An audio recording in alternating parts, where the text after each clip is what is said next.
وبركاته. وهذا التقرير باللغة العربية لأن لدينا إخواننا العرب الفاضل الذين كما ترونهم هم قد شرفونا في هذه الحفلة،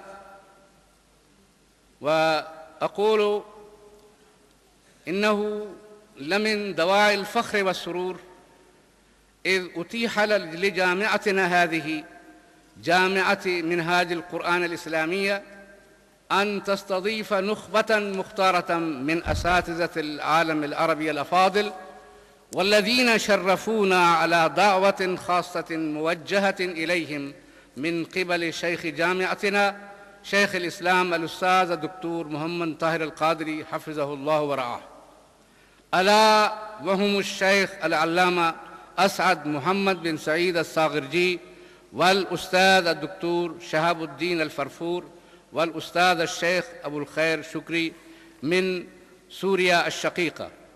فأنتهز هذه الفرصة السعيدة المواتية لأرحب بهم جميعاً في هذا الحفل العظيم من حفلة توزيع الشهادات.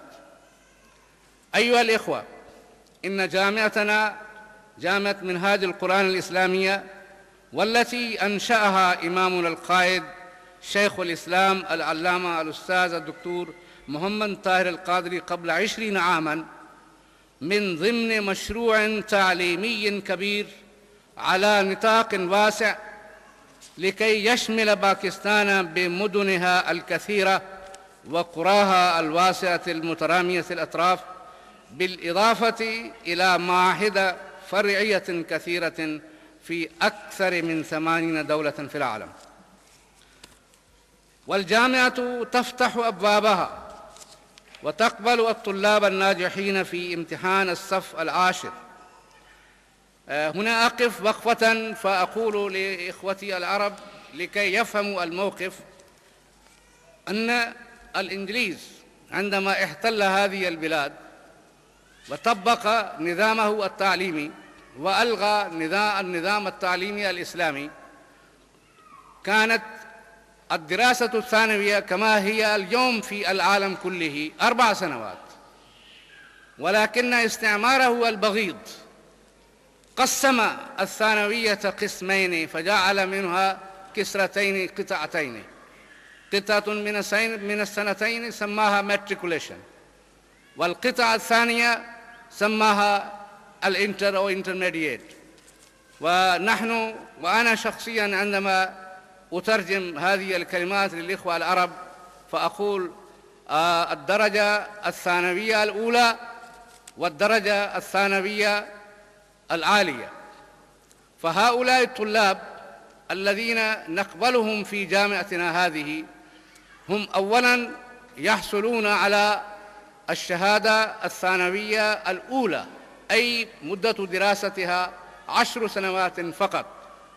بعد 10 سنوات هذه تستقبلهم جامعتنا هذه فيلتحقون بها، وهم كما أشرت إلى ذلك أن شيخ الإسلام الدكتور القادري جزاه الله خيراً قد أسس هذه الجامعة لينتج رجلاً من رجال الدين يطلع للظروف الراهنة وللمشاكل التي تواجهها باكستان والعالم الإسلامي جمعاء.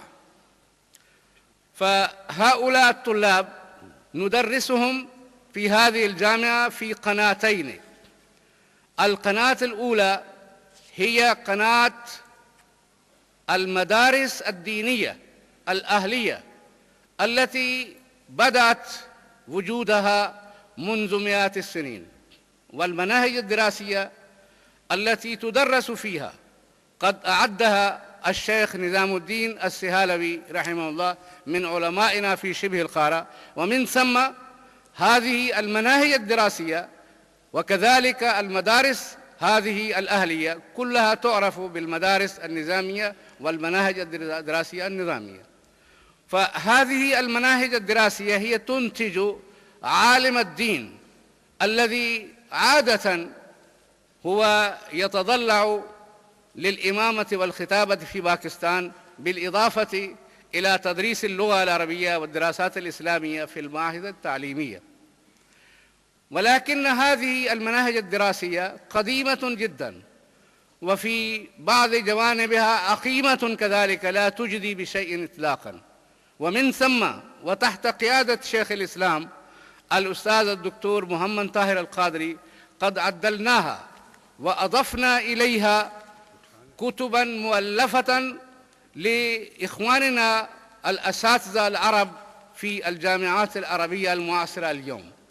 وبهذه التعديلات وبهذه الإضافات قد أصبحت هذه المناهج الدراسية الدينية مناهج قوية جدا، ويكملها الطالب عندنا في حدود 7 سنوات، وليحصلوا على شهادة، أي الشهادة العالمية التي قد عودلت بشهادتي الماجستير في الدراسات الإسلامية واللغة العربية لجامعات باكستان الحكومية، بالإضافة إلى إكمال التعليم الرسمي المعاصر. فالمتخرج من جامعتنا هذه أيها الإخوة هو طالب أو متخرج يجمع بين القديم والحديث من العلوم. ولا يفوتني أن أحيط ضيوفنا العرب الكرام علما بأن التعاون الأكاديمي والتبادل الثقافي على المستوى الدولي الإسلامي هو من أهم أهدافنا، وأن عددا لا بأس به من متخرجي جامعتنا يخرجون متجهين إلى العواصم الثقافية العربية وجامعاتها الشقيقة الموقرة، منها جامعات دمشق وجامعات بغداد والقاهرة. ونتمنى أن تتسع صلاتنا هذه وتتوثق بالجامعات العربية في عواصم العالم العربي الشقيق على أوسع نطاق إن شاء الله. وكذلك كما ذكرت في كلمتي بالوردية، الجامعة تهتم اهتماما بالغا بالتربية الدينية الروحية للطالب، لأن القلب النابض هو الذي يقود الإنسان في حياته، فإذا كان القلب فاسدا لا يمكن للإنسان أن يهتدي طريقا سويا. فهذه الجامعة أولا وقبل كل شيء تهتم بالتربية الطالب في المجال الروحي والديني. وكذلك الرياضة، كما علمتم أن رجال الدين لا يكتفون أن يكونوا داخل المسجد، وإنما نتمنى أن يكونوا خارجها كذلك.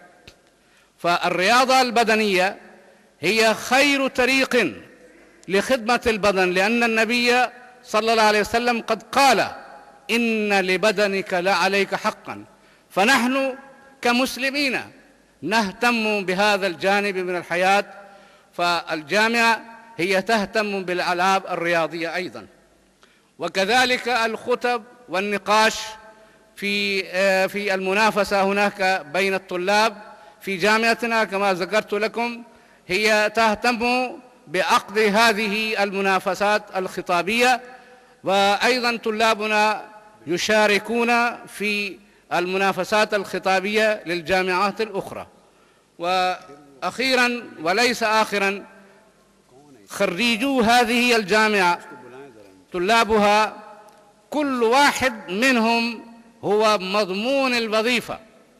يعني هذه المشكلة التي يواجهها الطالب المتخرج في كل بلد من البلاد العالم، ولكن الطالب الذي يتخرج من هذه الجامعة وظيفته مضمونة في أي مجال وفي أي مكان كان. هذا هو أهم شيء يجب أن يعرفه الإخوة الكرام. والسلام عليكم ورحمة الله، وأشكركم جميعا على ذلك وحسن سماعتكم، والسلام عليكم ورحمة الله وبركاته.